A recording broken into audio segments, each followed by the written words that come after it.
Assalamualaikum warahmatullahi wabarakatuh.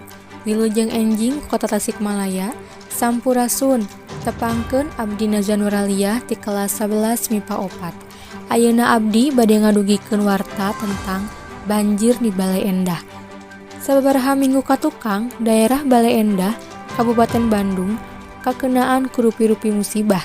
Salah sahijina mudalna cai Wahangan Citarum. Dumasar kana data anu aya, kurang leuwih 1.536 imah katut wangunan sakola jeung pamarentahan kakenaan ku cai Wahangan Citarum. Panyebab budalna cai Wahangan sebab gedena cai hujan jeung lobana runtah anu ngahalangan kokocoran anu ngabulakarkeun cai jadi ngayembeng.